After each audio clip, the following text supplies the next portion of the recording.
अस्सलाम वालेकुम नाज़रीन, आपको अपने चैनल में वेलकम कहती हूँ। शुरू करती हूँ अल्लाह के नाम से जो बड़ा ही मेहरबान और नहायत ही रहम करने वाला है।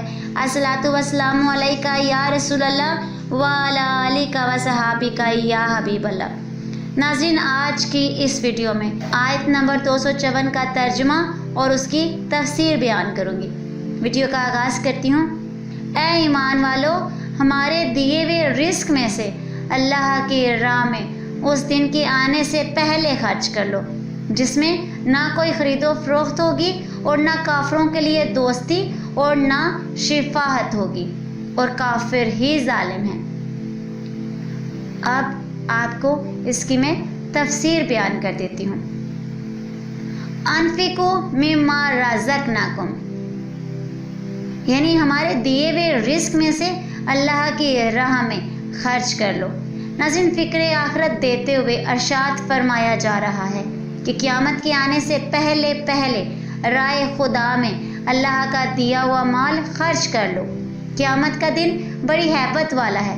इस दिन माल किसी को भी फ़ायदा ना देगा और दुनियावी दोस्तियाँ भी बेकार होंगी, बल्कि बाप बेटे भी एक दूसरे से जान छुड़ा रहे होंगे।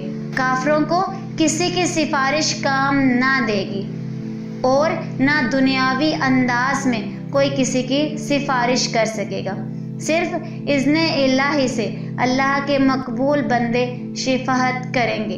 नाज़रीन, इसकी तफसीर मैं आपको अगली आयत यानी आयतुल कुर्सी में है वो तब बताऊंगी। और माल का फ़ायदा भी आखिरत में इसी सूरत में है जब दुनिया में इसे नेक कामों में खर्च किया हो, और दोस्तों में से भी नेक लोगों की दोस्तियां काम आएंगी, जैसा कि सूरह ज़ुखरूफ में है जिसकी आयत नंबर 67 है, जिसका तर्जुमा मैं आपको बयान कर देती हूँ कि परहेजगारों के अलावा इस दिन गहरे दोस्त एक दूसरे के दुश्मन हो जाएंगे।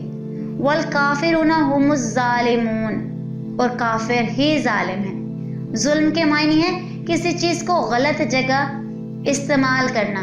काफिरों का ईमान की जगह कुफ्र और अताअत की जगह मासियत और शुक्र की जगह नाशुक्री को इख्तियार करना इनका जुल्म है, और चूंकि यहाँ जुल्म का सबसे बरतर दर्जा मुराद है, इसीलिए फरमाया कि काफिर ही जालिम हैं। आज की इस वीडियो में इतना ही। अगर आपको मेरी वीडियो अच्छी लगी हो तो लाइक और शेयर कीजिएगा, और अगर मेरे चैनल पर नहीं हो तो सब्सक्राइब कर लें, साथ वाले बेल के आइकन को क्लिक कर लें ताकि मेरी हर नई आने वाली वीडियो की अपडेट आप तक पहुंचती रहे।